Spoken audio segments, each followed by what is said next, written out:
Double A, as easy as a Saturday afternoon's work at Old Trafford comes, that is it not? Oh mate, I can't believe it. I'm happier than I think I've come out of Old Trafford for a long time, just because of the performance, mate. I think that first half is probably, I'm going to say, collectively as a team, as in a team performance, probably the best we've seen under Erik ten Hag, barring the finishing. It's hard to come away with any negatives. Sometimes you pick at little things, but listen, that team deserves plaudits today. Every single player put in a shift and performed tremendously. Like I say, could have been 4 or 5-0 up at half time. Probably should have been.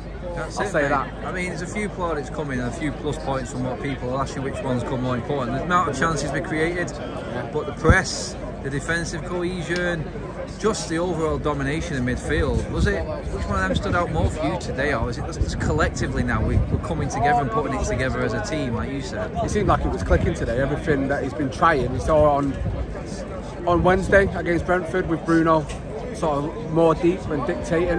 That was even tenfold, even better today. I couldn't believe how well that midfield was. Sabitzer for me definitely needs to be playing further up. I thought he was fantastic first half. And I want to give a massive shout out to Scott McTominay. I think in that first half for me, I think he was bloody fantastic, mate. Honestly, he was everywhere.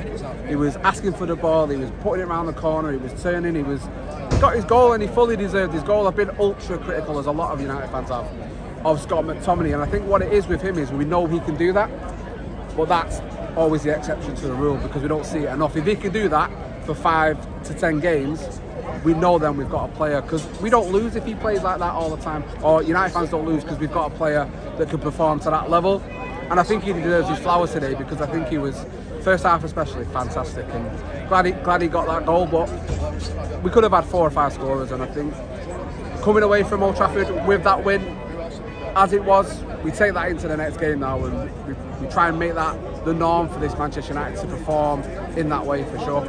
You said there you can't believe it, you're surprised there at the start. Is that simply just because of the turnaround from that Newcastle game under a week ago to where we are now? Can you believe the turnaround in how the team were playing? Is that giving you enough confidence to go into the last few games of the season now? Yeah, I think we've had it before earlier in the season. If you look back to those first 2 games, the Liverpool game, that bounce back and that road to a few wins, we need that again now. It's not as a crippling defeat, you know, we had the Liverpool one, but the Newcastle one hurt more because it's allowing teams to get closer to us. So now it is a case of get these wins going. The first one was important on Wednesday. Now the performance matches the result. And we know there's so many games coming, we have to keep the train chugging along, and we've got a big game again on Thursday and again then on Sunday. But to come away on a Saturday afternoon, a massive performance like that, and the whole crowd was loving every single second in there, and the players shown that they were reciprocating the love they were receiving from the fans. But mate, I can't be happier than I am right now. I've come away from Old Trafford. It's brilliant, honestly. Love it, mate. Love it. Love it. I'm not going to put a negative slant on it too much, but Rashford going off with a groin injury, was that sort of did that sort of overshadow Martial coming back and scoring again? Are you worried that if Rashford is out, we haven't got them goals, or do you feel like Martial can step up now? I think he needs to, and I think he needs to take that mantle on of being that focal point. There was so many positives today that it's not going to overshadow it too much for me. It's just a bit of a faint mark on what was a brilliant day. I was calling for him to come off 10-15 minutes before that happened, to be honest with you. I think second half he wasn't quite doing it as much, and I think I would have took him off for Martial or even Eriksen, just to rest him and give him a bit of a break. Hopefully it's not as bad, as Northern was saying. Hopefully it's not as bad. He don't miss too many games, because we've got them thick and fast. Brighton's coming up, Spurs is coming up, as well as the ones midweek and Sunday. So let's see how he is. But the good thing is now that bench looked healthy today. The first time in a long time, that bench was really, really healthy, and whoever came on looked like it was improving the team.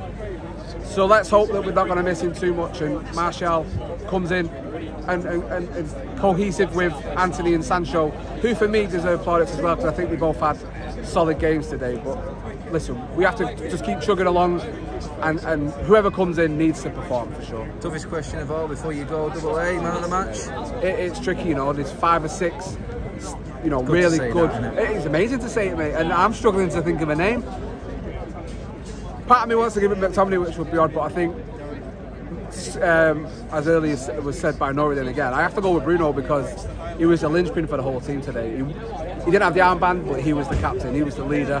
He dictated everything, and even when he went onto the right, he was still popping up and being involved in the play. So for me, number 8, my captain, Bruno Fernandes for sure. Cheers for coming on, mate. Always, mate. Pleasure.